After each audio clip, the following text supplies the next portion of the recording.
Warmly welcome all of our 145 registered guests. Some of you are online and some of you will be watching the recording later on. I wish you will all have an energizing 1.5 hours with us. My name is Eva Adlercreutz. I'm the CEO of Co-Founders. We are here to help our clients to pursue growth. They are often in the middle of some kind of a bigger change. It could be due to an M&A, or it could be due to an organizational change. It could be due to wanting to renew the offering or reposition the brand, for example. Whatever the reason, we wish to bring in our expertise in leading brand and culture, and more precisely to lead these two as one, as we believe that they should not be led as two separate things. Now, to today's topic, energy. I remember a couple of years back when I was wrapping up a strategy workshop with my colleague, and our client gave us feedback saying that, "I'm so happy to pay for your energy." And it was a really good reminder of how important it is to harness and also be aware of the energy that we bring to the table. And as leaders and also as humans. And now we are all about energy today, and I'm happy to hand over to Alex, who will walk us through the agenda and also to present our guests of today. Please, Alexandra. Thank you, Ia. We're actually sharing a space and a screen here in our office in Helsinki. Welcome, everyone. We're really excited to have this session with you today. I'm Alexandra Marila. I work as a strategist at Co-Founders, and this is the 4th edition of this event that we're running, and hopefully we'll have many more to come. So without further ado, I'll walk you through the agenda. After these introductions, we'll also introduce to you our guests, and then we're going to go through what does energy mean, and specifically what does collective energy mean, and where does it sit in the context of company culture? Because at the end of the day, energy is a means to an end, and it creates belonging. It creates a feeling that we are in a community together. So after this introduction into why energy is important, we'll go through, or we will dive into our own energy, and we will facilitate that. Artist Ava Imogen Grayson, she will facilitate it, and then please also allow yourself a few minutes. It's about 15 minutes long. Allow yourself that own time to really check in with your energy, because in these times of us being so exposed to millions of notifications all the time and being extremely distracted by news, it's actually pretty hard to find that space and time for yourself. So really do enjoy that part. And then the final part of the session will be actually the main energy workshop. And like Ia mentioned, we've been holding these with several of our customers, and actually we co-facilitate these sessions together with Alastair, who's also our senior advisory board member at Co-Founders, and he leads his own company, Creamer & Co. in London in the UK. So after that, we will have a little bit of time for Q&A and takeaways. So during the entire session, please feel free to write in the chat. We'll come back to several of those questions if we have time, or as much as we have time at the end, but we'll also check in with you after the event in case we don't have time to answer to everything live. So, hello to our guests, and on this occasion, I would also invite all of them to open their videos. Alastair Creamer, good morning, Alastair. He's a director at Creamer & Co, and he's an expert in cultural transformation. He's been helping different companies around the world create cultures that really thrive, and we've been very happy and honored to work together with him for many of our client cases. He also uses a lot of creative methods when working with culture and when harnessing energy in different groups.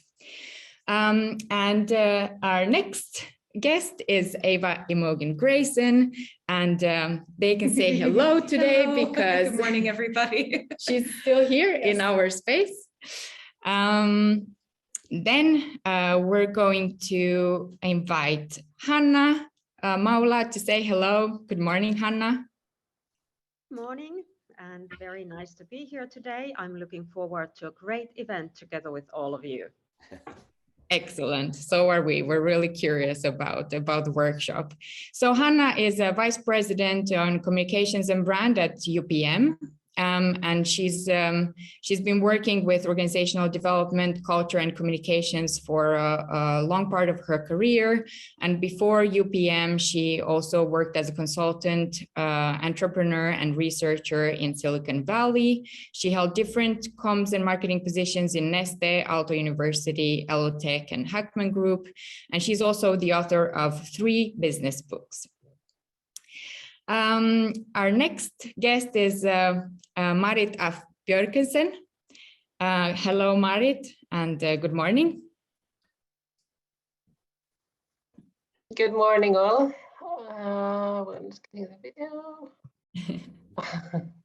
Okay, now we have you. Good morning, everyone. Nice to be here. Very nice curious and excited about this workshop. Great, nice to have you here. So Marit is a strategy director and a deputy CEO at Yle, the Finnish broadcasting media. And she's a really experienced leader in media. She worked around 25 years in the industry and started her career as a journalist. And now her role is a strategy director at the Finnish broadcasting company, and she's also working with a lot of transformation and change at Yle at the moment. So really curious to hear her thoughts during the workshop. Welcome, Marit. Thank you. Our next guest is Sari Vuola-Vuorinen. Good morning, Sari. Good morning, everyone. I'm very excited and curious for the morning session. Great. So Sari has just started recently as an entrepreneur after a very long career. A big part of it was during Fiskars, during 9.5 years or so with various positions at Fiskars Group on digital and business transformation. So Sari is also really interested in transformation, on coaching. She also got a certification from Oxford Leadership and often supports leaders in finding their purpose and improving their self-managing leadership skills. Welcome, Sari. Thank you. Excellent. So let's then dive into the topic of today, and that's energy. So we'll start with a bit of a taste of that. So Alastair, over to you, and maybe I invite our guests to also open their video again. Yeah, thank you, Alex. So good morning, everyone, and good morning, Marit, Hanna, and Saree. And I would love to start with you 3, actually, and to ask you a very simple question, which is, how is your energy today? How is your energy this morning? Hanna, how are you feeling? I feel a bit busy. There's a lot going on, but at the same time, I feel excited. because of this workshop, but also because there are many interesting projects going on in my work. So very grateful for that. Thank you. And Marit, for you, how's your energy? How are you feeling today? Maybe like Hanna, there's a lot going on now, which is just brilliant. We have been waiting for this for 2 years, but now it's every evening and some dinners or seminars and parties. So you have to get used to this kind of life again. Yeah, interesting. Thank you. And Saree, how are you feeling? How's your energy? Thank you. I'm feeling great. I have taken actually a new habit starting every second morning with yoga, just to balance my thoughts, because then the energy starts flowing from that, and energy grows through the day, as I'm expecting today as well. Lovely. And sorry, that's a beautiful thought, because you've introduced a really interesting idea, which was the follow-up question really for me, is how often do you check in with yourself as senior leaders, as people driving huge change? And we all, many of us are maybe not overwhelmed, but we have so much going on. It's critical to check in on our energy. And I'll explain why later on, because as leaders, we are energy givers and people look to us. So if you're not looking to yourself, there may be an interesting challenge for you there, but we'll come on and I'll give you some thoughts around that.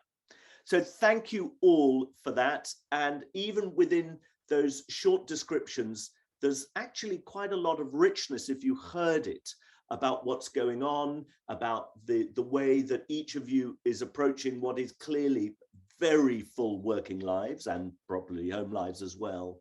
And that also gives us a clue to how you are managing your energy. So lovely. Thank you for that. Now, I would just love to give us a little bit of context. And so, Alex, if you could move on to the next slide. And this context is around culture. Let me talk you through this diagram. We specialize in culture and in company culture. And I think it's quite useful for us to have let's call it a common understanding of what I mean, and hopefully what makes sense to you about what is culture. And I think it's these 3 white circles, a Venn diagram that come together in the middle of this image. Let me quickly talk it through. So at the top, you must always have an ambition. It's your purpose, your strategy, your vision, mission, goals, call it what you will, but it's your North Star. And every business, every organization needs this. What is it that we want to achieve? That's our ambition. On the left-hand side, we have what's called behaviors and how we work together. Now, every business, every team is slightly different about what goes in that circle. It's entirely dependent on your ambition and how you want to get there. On the right, however, are these things we call signals. And these are really important. These are, some of these are written down and some of these are not written down. Let me quickly go through them. So what do we mean by signals? How we can encourage what's important for us. How we can encourage the behaviors we want to drive and meet our ambition. So you might have things like your diversity policy in here. You will have your codes of standards of leadership, your induction program for new employees, things that are written down and structured. But you will also have things in here like your communication. It's not written down how you communicate, how regularly you communicate, or the style in which you communicate, but it's there. How you celebrate success, that's a signal. How you deal with failure, review, learn, move on. Again, it's probably not a written down process, but it's totally true to how you want the behavior of your organization to ladder up to your ambition. The 3 things that then come out of this are belonging, energy, and flow.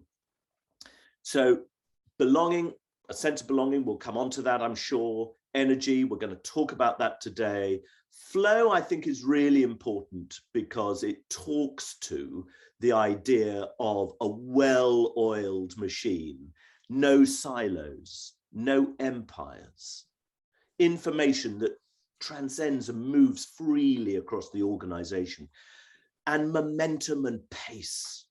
All our organizations probably have that. So flow, energy, and belonging are the outputs that all of us in some degree or other want from our culture. So when we come on to talk about collective energy, the way I look at it is that is the sort of ultimate outcome of a well-run culture. That's what I mean by creative energy. And creative energy has lots of different bits to it, which allows you to be very strategic and specific about how you encourage it. So that's a sort of general understanding, bit of context about culture. Should we go on to the next slide, Alex, and have a chat about collective energy? Yes. Okay, let's have a mini Q&A. Okay. We've been actually talking about this topic for quite some time, and it became increasingly relevant for companies nowadays because it is actually really difficult to re-energize ourselves in our own work and to re-energize others. And so what is collective energy and why is it so important? We understand how it sits into a company culture, but what is it really? Okay. Could you describe it? That's such a good question, because my definition, it may not be everybody's, so I'm very open to conversation around this, but my definition is that collective energy is the discretionary input. By that, let's be specific, people's time, effort, care, focus, ideas, intelligence. That's what I mean by input.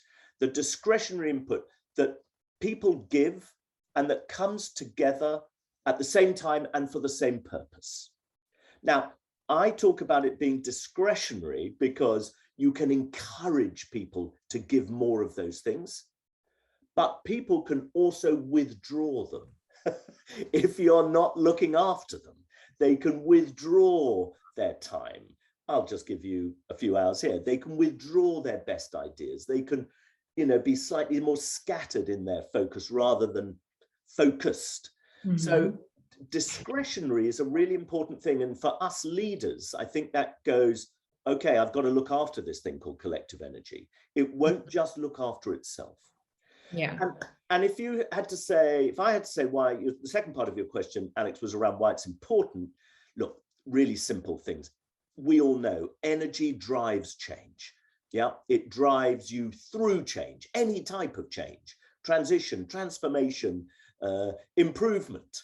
Yeah, all of those things, they require more energy, not just from us as leaders, not just from our middle managers, but from everybody. We need everybody, behind the same message. It builds momentum. We know that energy, breeds success. Success breeds success. Small steps lead to bigger steps. Confidence in that we're doing the right thing.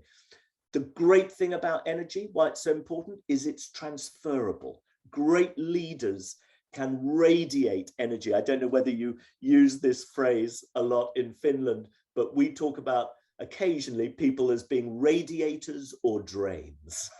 Do they radiate energy when they walk into a room, or do they suck the energy out of the room as a drain would?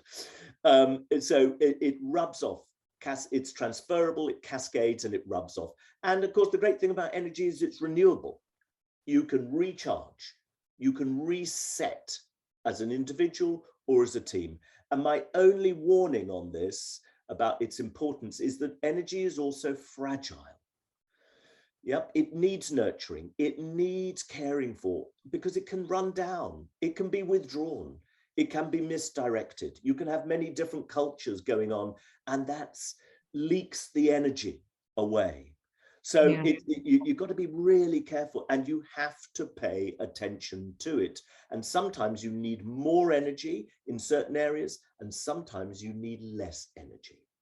Yeah, and what I'm hearing really clearly is that energy should come naturally. The question is, how do we encourage it as leaders to come naturally?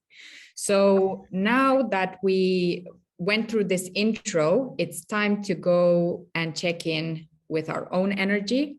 So I will invite Ava to walk us through the sound meditation. They compose this piece themselves. So really, really looking forward to that. And again, allow yourself to have these few minutes in this day. There's this beautiful, it's actually a tea ceremony principle, Japanese tea ceremony principle, even though we're not having a tea ceremony. But the principle is called Ichigo Ichie, which means once in a lifetime. So we are only here together and experience this moment once in our lifetime. So allow yourself to experience it. Welcome, Ava. Thank you, Alex. Good morning, everybody. It's really lovely to be here and to see so many participants with us today. I just wanted to give a quick introduction. So I'm a pedagogue and a sound artist. The piece we will be meditating to today is one that was created specifically for this event today. So I'd kindly ask everybody, first of all the participants, if you'd like to turn off your cameras, that's perfectly fine. We will be sharing a link to download. It's a little bit nicer sounding audio for everybody to listen to with their own computers and their own headphones. So we will be dropping that in the chat in a moment. So wanted to start just by kind of thinking about how do we listen and move as a way of negotiating our own energy. So I would like everybody to start on their feet. So if you're sitting down at a desk, please let's stand up. And just kind of, we're going to take a moment to get in our bodies, basically. This is a very good starting point for nonviolent communication and all good places of dialogue. So let's start on our feet. If you have shoes on and you're able to take them off, that would be great. If not, don't worry about it. So let's stand up relaxed, but tall. Find yourself kind of a dignified posture that feels natural for you and your body. We'll just take a moment, as Alastair said, we've checked in a little bit, but let's all check in with ourselves. Take a moment to acknowledge how are we feeling right here and right now. There's no right or wrong answer to this. So once you've done this, we'll take a moment to find our center of balance. So for those of you who hopefully are now standing, just kind of wiggle your legs and feet around and just, you can sway from side to side and from front to back. And just give a little bit of focus to what points of your feet are making contact with the floor and see if you can just feel those points of contact. Next, it's good to soften the knees. That's one I always forget to do. Soften the knees and our stomachs, our shoulders. These are places where we all hold a lot of tension without knowing it sometimes. Our hands and our face and jaw. So just take a moment to relax your body.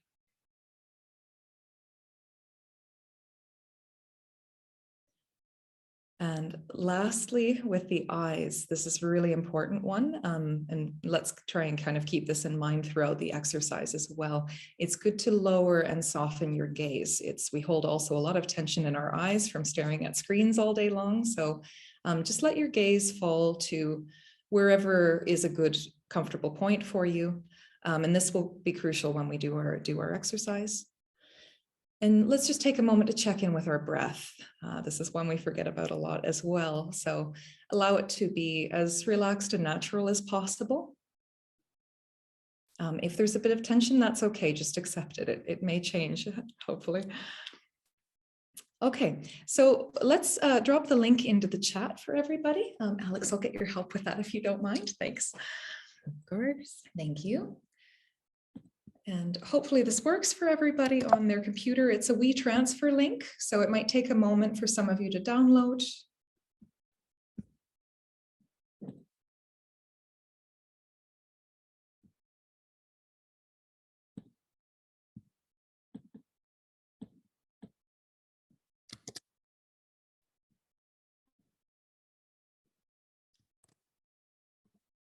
Great, thanks so much, Alex. Good, so as you're taking time to download that, just do what you have to do for a moment. I'll read some instructions, but I'll try and read them a little bit slowly so that we all know what we're doing. So don't play the file quite yet. I just wanted to give some instructions that during this approximately 15-minute track, hopefully you have headphones on or you're able to listen to this track within the space that you're in. So we will begin a slow walking meditation. I don't know if any of you have ever done Zazen meditation, but this is very similar. So we will begin by walking as slowly as possible. Didn't get the link. Oh dear. Okay. Here, we will send the link again. Yes. I think it was set to be sent only to the panelists. So my apologies for that. I noticed that actually there's a different button for pressing to send it to everyone. Our apologies. Yeah, if one of you can kindly confirm that now you can see it. Yes, great. Thank you so much. Okay. Great. Good, okay. So yeah, we'll be spending about 15 minutes walking as slowly as possible. And this is variant just depending on who you are and how fast you usually walk. I'm a speed walker personally. But do take steps as small as you want in order to maintain your balance. This is really important. There's always a chance to go slower. And I think this is a good chance to recognize that this time for rest, one can always go slower. And during this, just remember, try and keep this in mind, thinking about the posture and the breath and the soles of the feet. So in a moment, we'll start with music. And I just want to give one more prompt. I know this is a lot of information, but the big one, as you walk, allow any sensation that you feel in your body or any sound that you hear in the track to either relax or energize your body. Okay. So when you're all ready, we'll get the track playing and let's just do some slow walking. I would say you can keep your eyes open, but soft gaze, and we'll just see what sensations in the body or what sounds in the track will either relax you or energize you.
if you can hear this okay while I'm speaking, then you can leave the track on. But if you can't, just maybe fade out the track.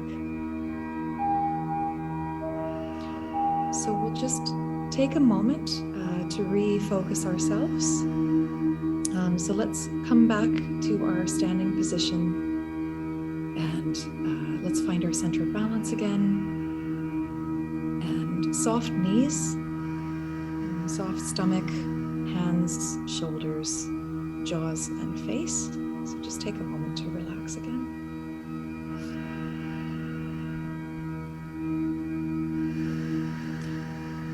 And let's close our eyes together. And let's take a moment now to observe our breathing. It might be different as before, it might be the same as before. However it is, that's just how it is. And let's take a moment also to acknowledge how we're feeling now. Again, there's no right or wrong answer. Just check in, how am I feeling?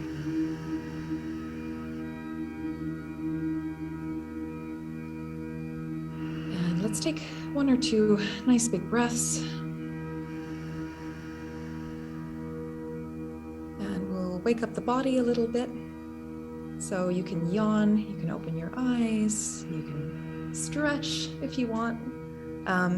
You can shake out your limbs if you're feeling a little bit more energized. Any other movement that feels comfortable for you. Just wake up your body.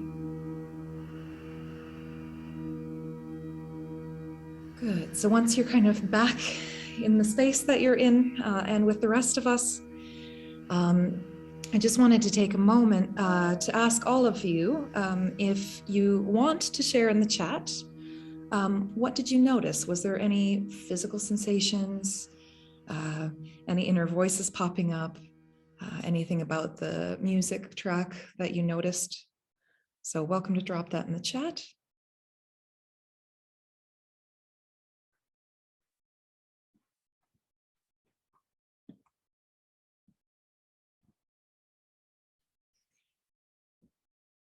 And you can also ask yourself, or welcome to also drop in the chat, what did you hear? And hearing and listening can mean all kinds of things in this context. So what did you hear?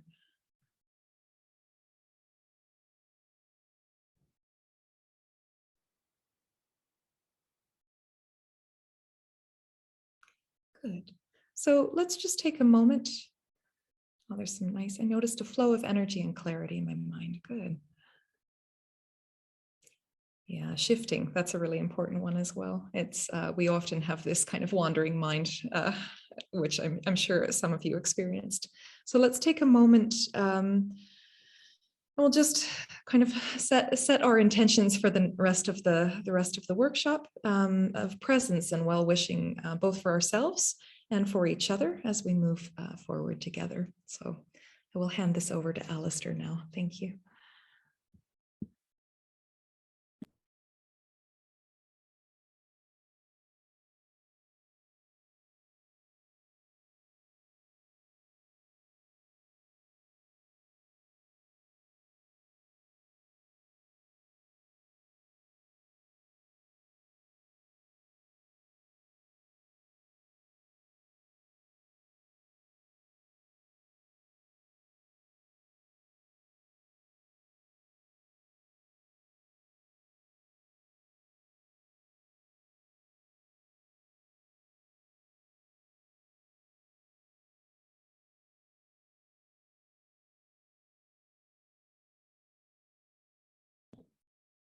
Alastair?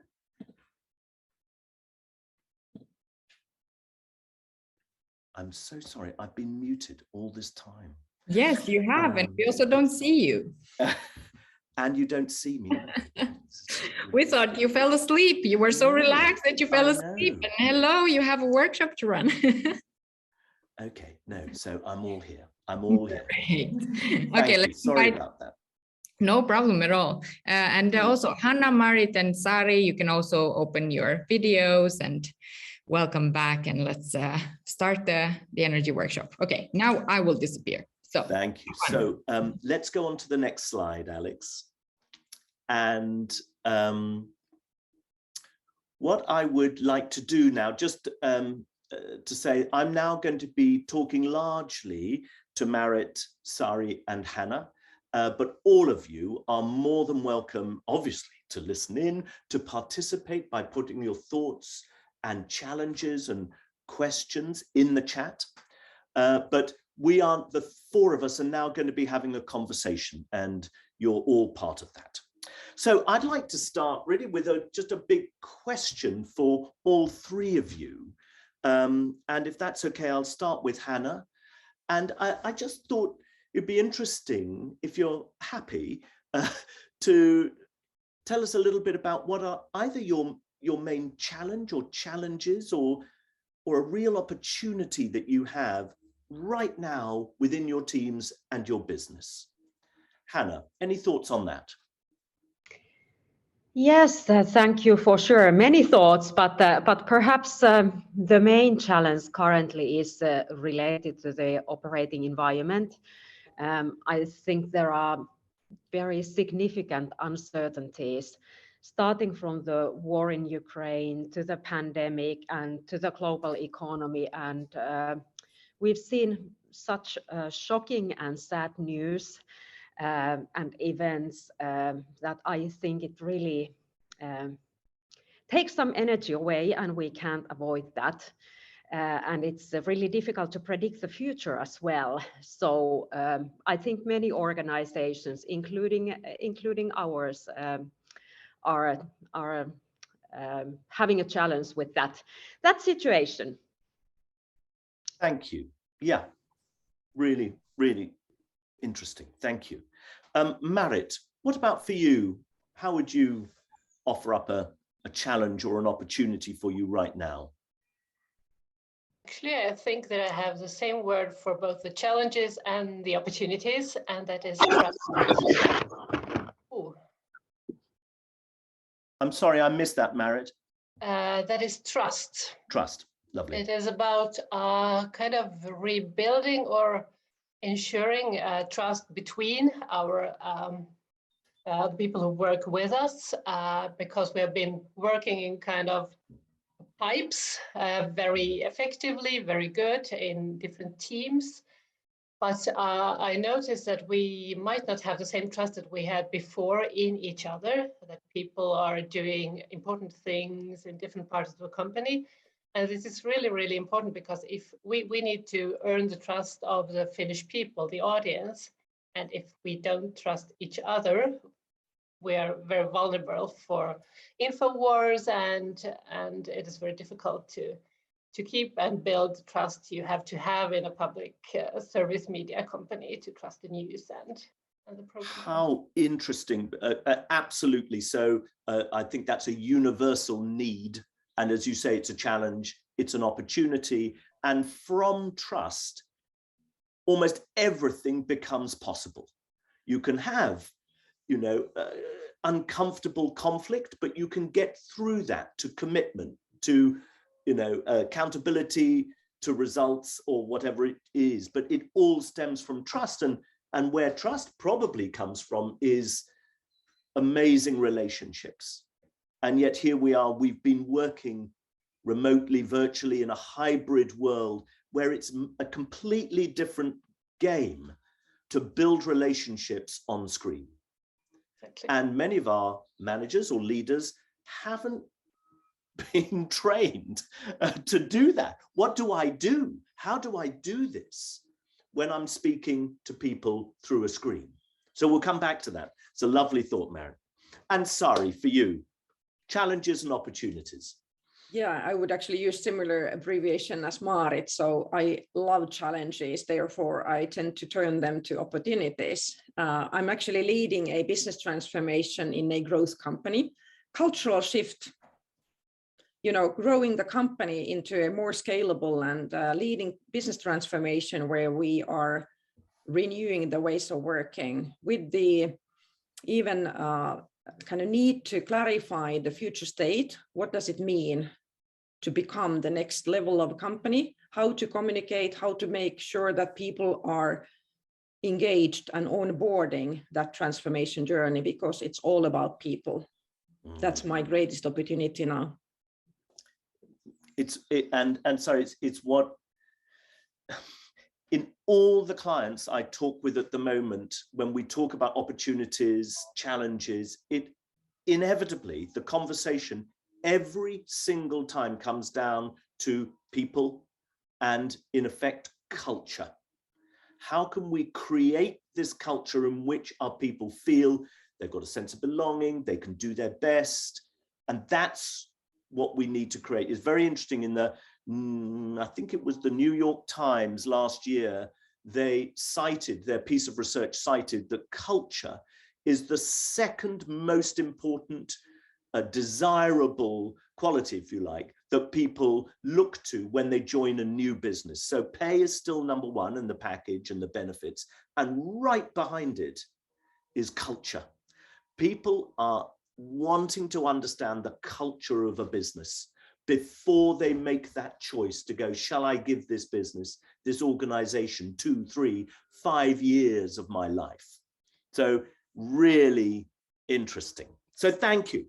And I think when we, sorry, is to agree. I was about to add that what I see also as a big opportunity is, of course, having a strong purpose.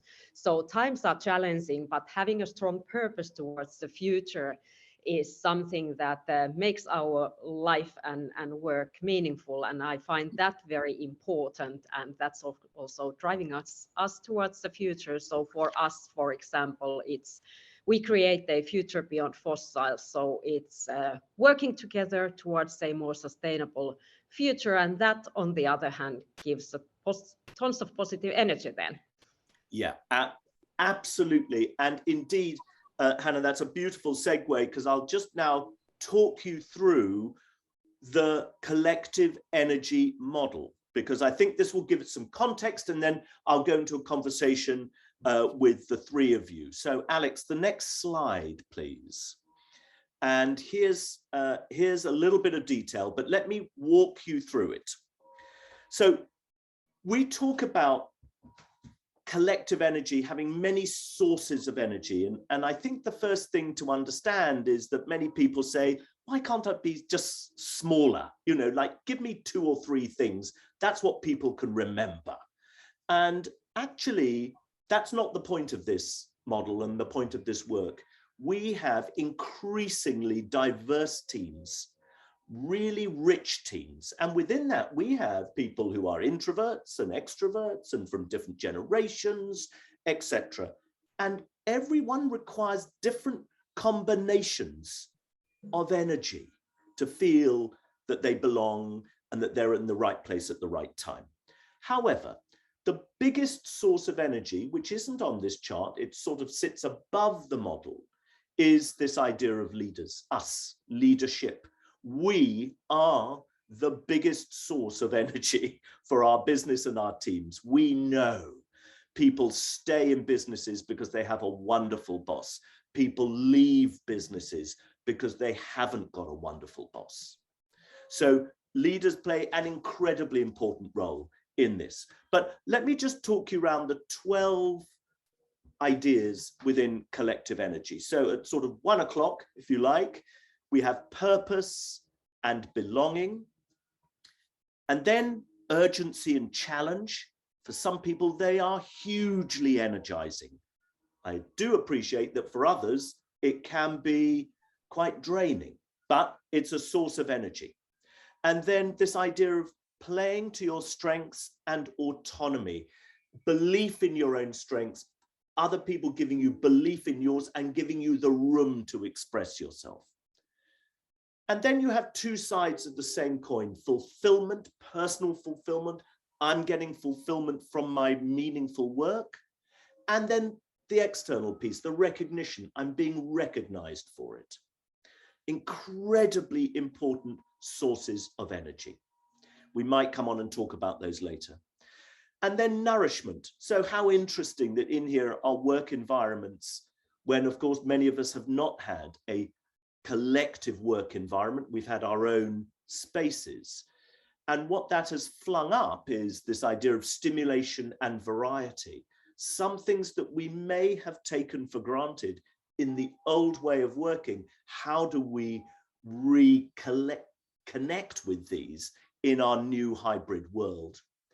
And then transparency, we talk about storytelling as being critical, and then authenticity. By that, we talk about, is it okay for me to be me? Really important to certainly the new generation coming through. Am I two versions of myself, the work version and the home version, or am I the same person? And nowadays we would all talk about, oh, no, it's really important. You are the same at home as you are at work. So what's important is this list isn't exhaustive. You will, I'm sure, within your organizations go, that's interesting. I have a really important word that's not on here that I think is true to us. Let me give you an example. We, with co-founders, recently did a little piece of work in Finland, and they have a very important word, which is one of their values, which they say would sit within this. And that word is enthusiasm. It's a beautiful word. And absolutely, that should go somewhere in the circle. Maybe it's another circle. Maybe it replaces a word that's there. So I'm not saying these 12 words are definitive, but they go a long way to describing the different sources of energy your people respond to. Now, every organization has these sources of energy in some shape or form. Sometimes they're vibrant and well lived and loved, and sometimes they're a little quieter. And as a leader, you might go, that's the area I need to build a little bit more. These sources certainly overlap. And as we dig into them, you'll find that out. But you can see, but that's no bad thing. So Hanna was just talking about purpose. Well, purpose is hugely important in generating a sense of belonging. I belong to this business because of what this business is wanting to do in the world. So you can see how they flow. So the first question I'd love to ask each of you, so less talking from me and more from you now, is I suppose a three-part question, but quite straightforward. So is anything missing from this circle of 12 ideas, 12 sources of energy? What's missing for you? What's perhaps missing for me is collaboration. I feel like I get a lot of energy from other people, and of course there is this belonging, but I think collaboration to me is a little bit more than belonging. It's perhaps like creating and achieving together. So that part, I don't know if it's somewhere in between nourishment and community, but anyway, that's something that came to my mind. And in your organization, where do you feel right now you have strengths, and where do you feel you need a little bit more energy, a little bit more help? Well, we've just had a purpose and values dialogue process behind us, or kind of still ongoing in all UPM countries, 46 countries around the world, where we have employees, and I think this is something that we've discussed a lot now, and I believe that pretty much all UPMers know our purpose and can kind of feel and sense the belonging related to it. And I feel that's perhaps one of our strengths right now. But what comes to my mind, especially during these times when we've had a lot of challenges starting from the pandemic, obviously, and some of them totally unexpected, creating also a lot of urgency in our organizations. I feel like it's really important that we also recognize the good things and the achievements, and that I find perhaps also as a personal challenge. I can admit it here, So oftentimes I am very much focused on the challenges and the problems we need to solve and the development items, but to really also to remember to stop and see the good things, see the achievements of the team members and giving that recognition. I find that very important, and especially when times get challenging. Lovely. Thank you. Thank you. So look, Marit, the same questions for you. Sorry to interrupt. It's Alex here. Hi, sorry to interrupt you. Just a vocal note here. I think somebody has maybe something close to the microphone, so there's a sound in the background. I don't know why, but yeah, just carry on. I just wanted to drop in this note. Thank you. So Marit, for you, is anything missing in this particular circle? And where do you feel you're strong at the moment? And where do you feel there's a bit of a gap?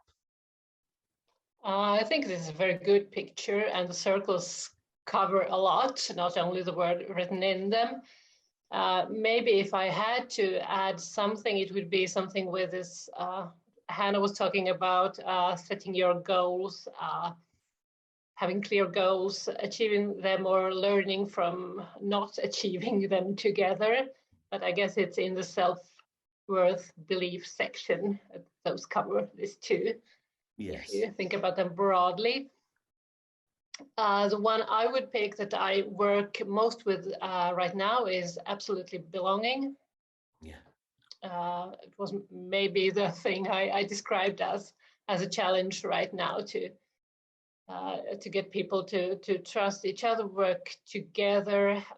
We have my department was formed 2 years ago, one day before we realized what this pandemic is going to be all about. We would maybe not have done this big reorganization at that point if we had known, but we didn't. So we have people who have seen each other maybe 2 times. In the company, we have 300 people who have started working during the pandemic. So they have not necessarily felt the company spirit or only remotely and not seen the teams, not visited different places and so on. So there are different levels, but they are all about belonging right now, I would say. Lovely. Thank you. And Saree, for you, what's missing and where do you feel you're strong, and maybe is there a gap you're interested in or recognizing?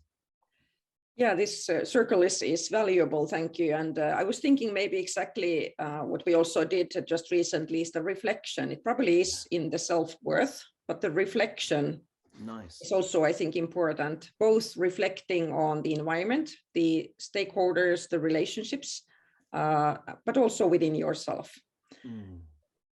Where we are strong today, I think, in the program is actually having the kind of need for change. So the buzz, the urgency is existing.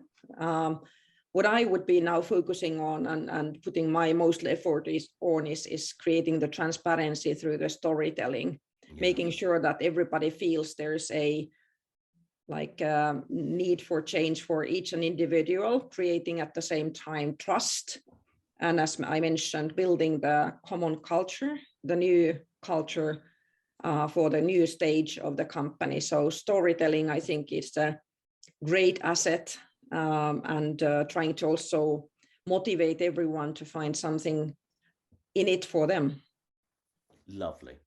Well, look, from those answers, I'd like to, if I may, just start a conversation here. And I think one of the words that's come up for me a lot in the last 5-10 minutes is this thought around belonging.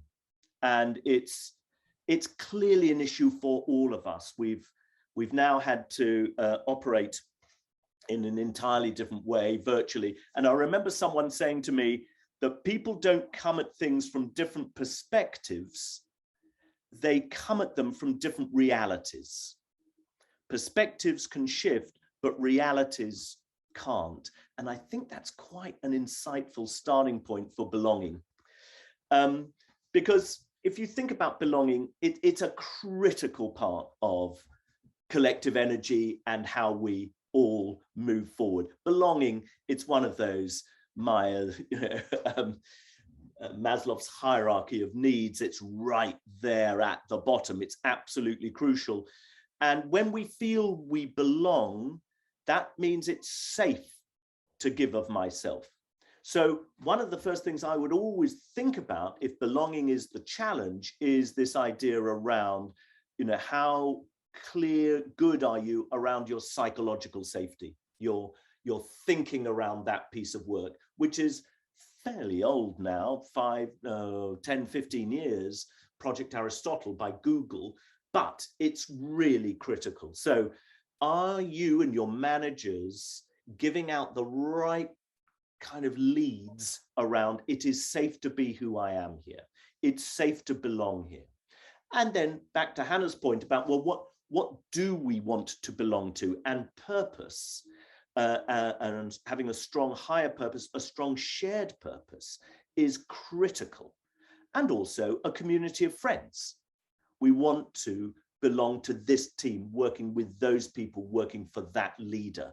That becomes an incredibly important piece of collective energy. We have work that makes a difference.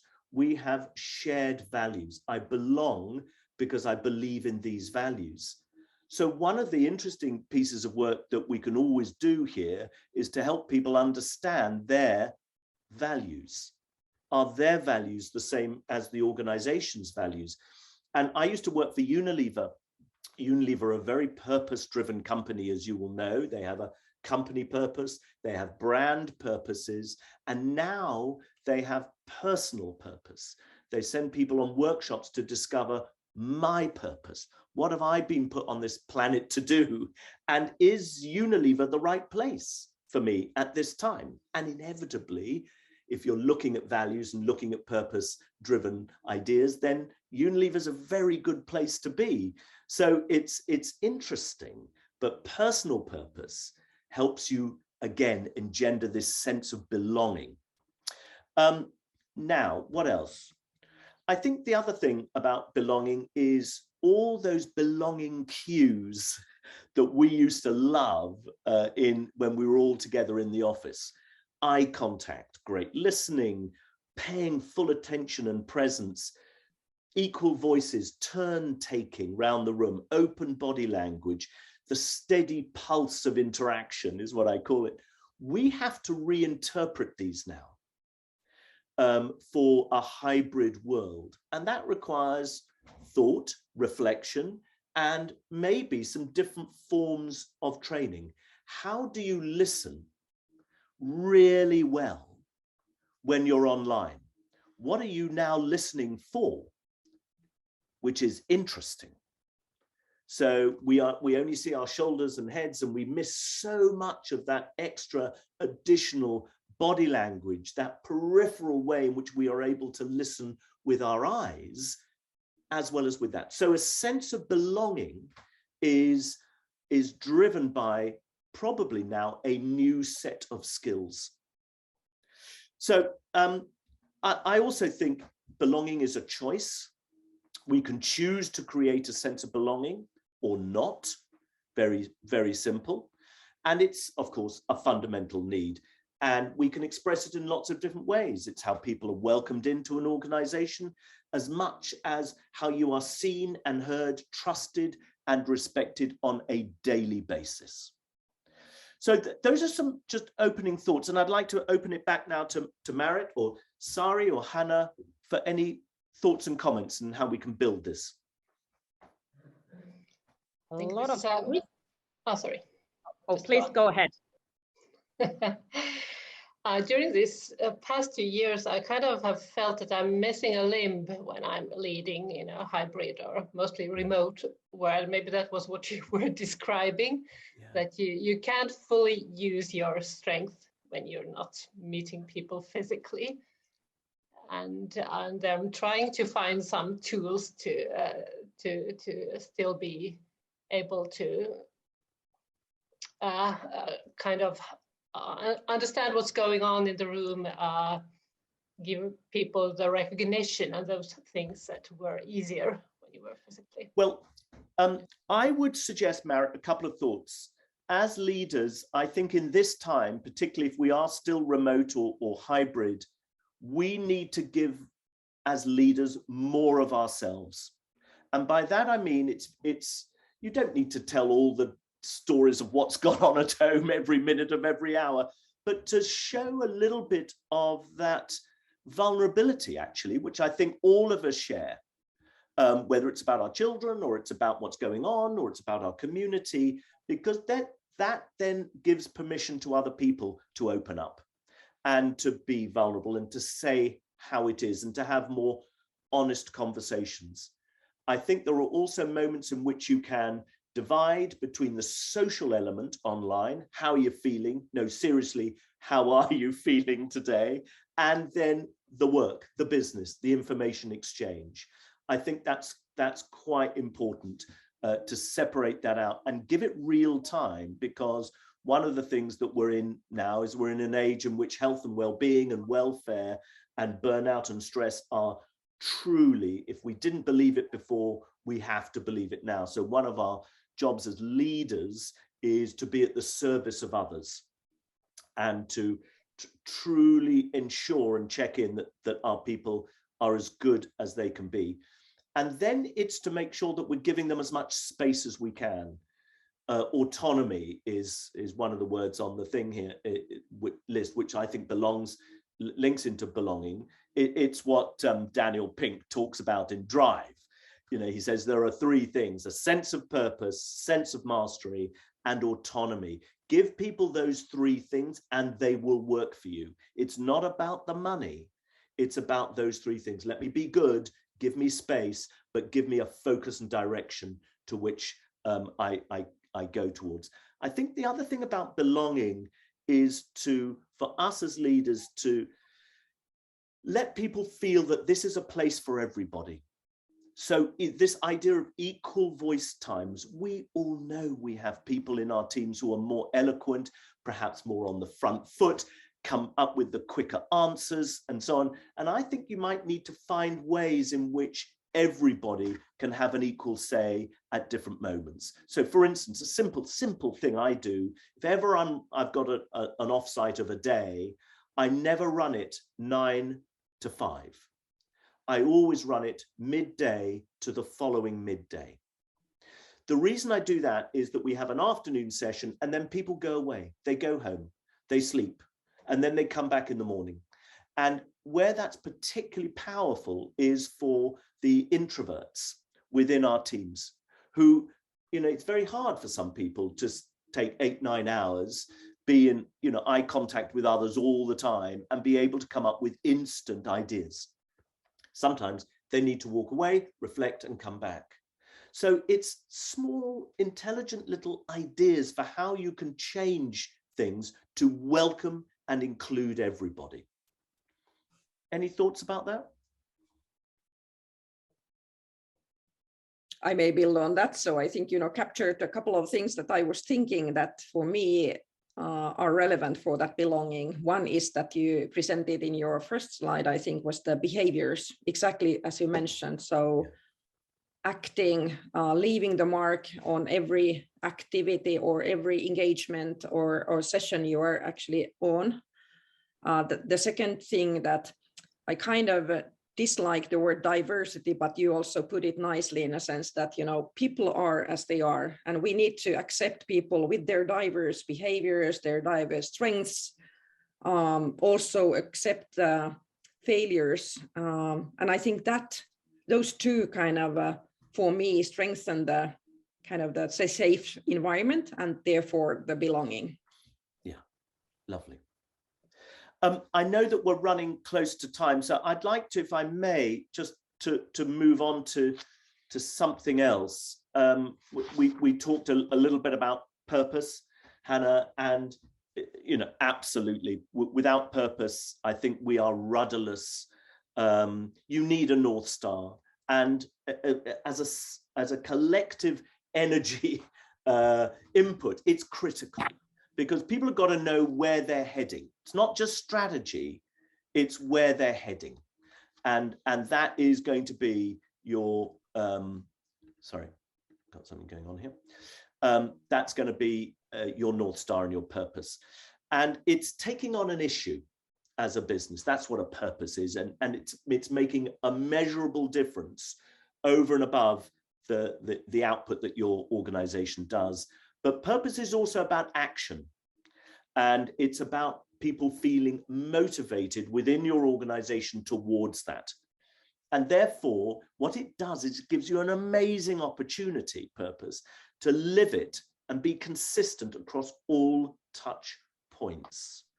So this helps frame your behaviors and indeed some of your priorities. So I think it's really key. Unilever is a very interesting business in this because, as I mentioned earlier, they talk about this personal purpose, but in their standards of leadership, they always talk about their inner game and the outer game. They're very interested in people's purpose and service, their personal mastery and their autonomy. That's the inner game, the inner purpose, if you like. And they marry that with the external focus, if you like, which is around business acumen, talent catalyst, consumer love, and passion for higher performance.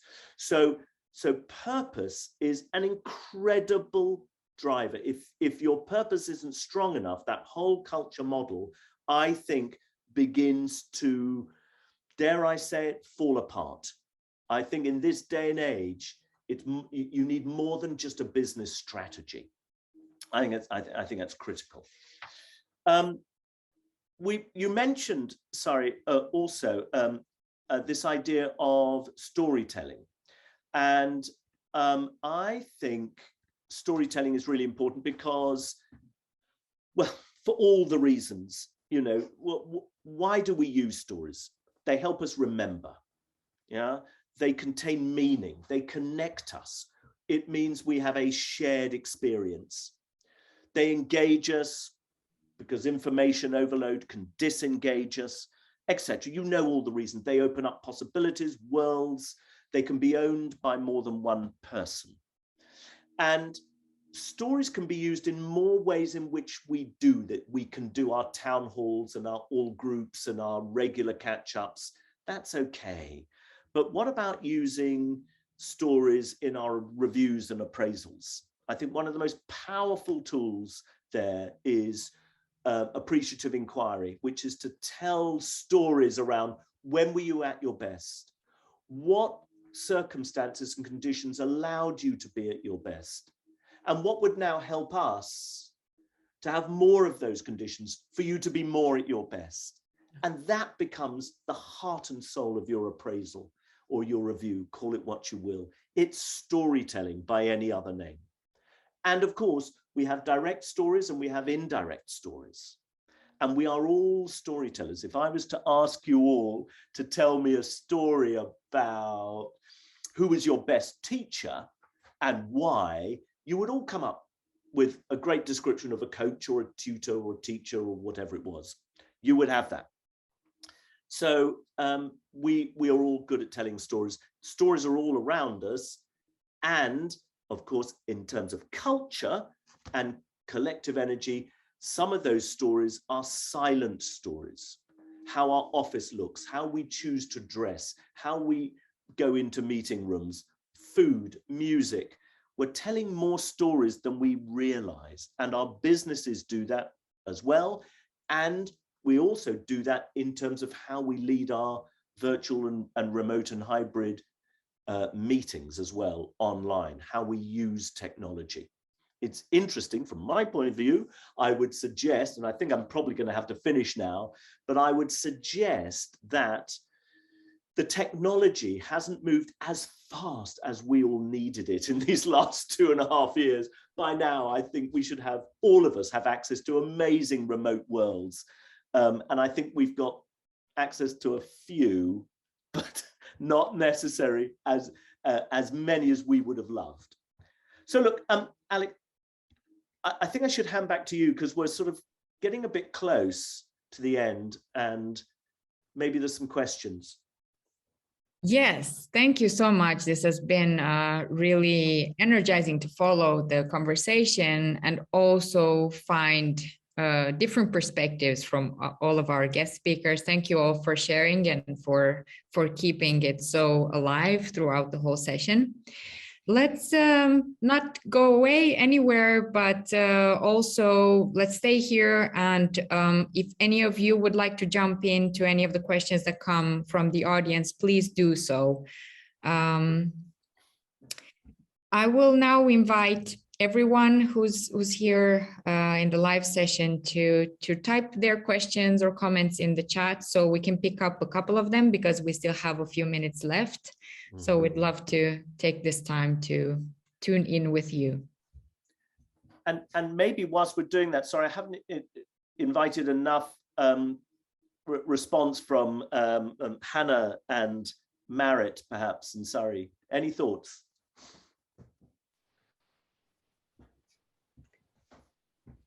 Well, all in all, I think it has been a great discussion, and I have to say that I really like this collective energy model. So I think I can actually use it in my team as well, and in my organization. I find it's nicely balanced and taking into account different aspects. And I could also say that I very much believe in combining the organizational purpose and then reflecting also the individual purpose. That's what we've been doing at UPM as well, taking into account these both aspects and encouraging all our employees to reflect how the individual purpose is connected to the company purpose and what it means to them and what they bring to the community and so on. And I find that very useful, and we've had good experience on having that type of dialogue and reflection in our organization.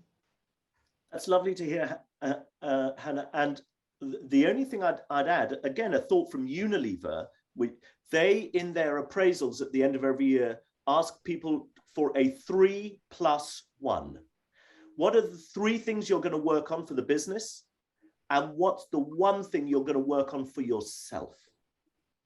So they recognize the importance of the inner game and the outer game. It's really smart. Anyway, thank you, Hanna. Any thoughts from Marit or Saree?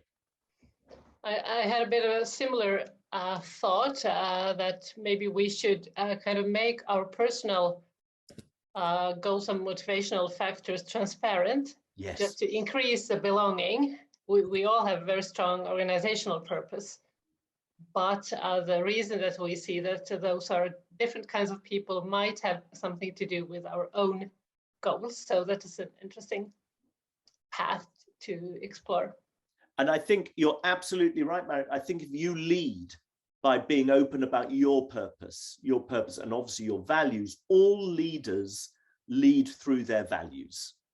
You know, great leaders, of course, are the same person wherever they are. And to be explicit about that leads the charge and leads the permission for everyone else to be, again, explicit and open. And then I must say, I love the walking meditation. It suited me very well. I think I will use that in the future too. Great to hear. Great to hear. Eva is also still here in the room, so she is happy about it. I could actually build on the previous one. So it's often, I would say, even neglected that, you know, when you set the values for the company and for yourself also, that you don't follow up with the behaviors, and those are so tightly connected. So I think they are a golden triangle in the means of individual and corporate level, that having the purpose, sense of, you know, direction, of course, and clear goals, having the values that are really kind of depicting who you are, and actually then behaving based on those values with that purpose in your mind. What a great golden combination, right? Yes, yes. And but sorry, Hanna, you go.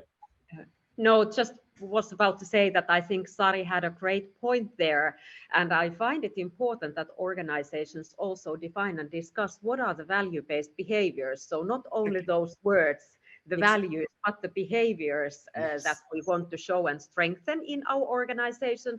And sometimes it can be useful also to discuss what are the value destroying behaviors. So what kind of behaviors we really want to avoid or we don't accept. Yeah, that's true. Both ways. are important, what you want to let go of and what you want to really keep and nurture. I think we're running a bit out of time for the entire session. So I would love to say thank you to all of you again. It's been wonderful to have you on board, and welcome also Ia to say a few words at the end of the session. Thank you. Thank you all, and I'm also, on my behalf, also thank you, Hanna, Marit, and Saree, and Alastair for sharing with us. And happy to hear that, Hanna, you will go back to your team, your colleagues, and look at the wheel and recognize the sources of energy that actually drive your people. And I hope we all can do the same. I think it's really interesting to also take into consideration that when the sources of energy shift in some person's behavior, or some person's sort of sources of energy, when they shift, they change, that's probably an alarming or somehow a sign that we should take into account as leaders.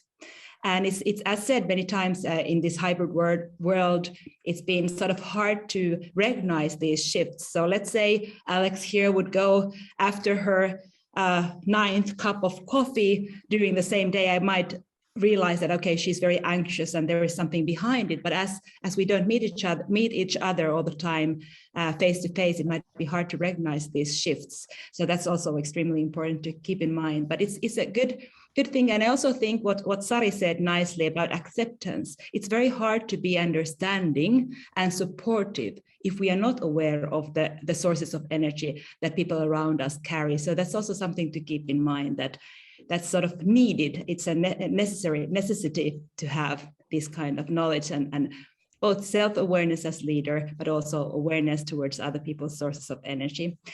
Thank you so much for being with us today. And of course, you know, if you want to work on energy with your teams, we are here to assist you in this. We find this extremely rewarding, this work. So culture and brand, that's our passion. So thank you.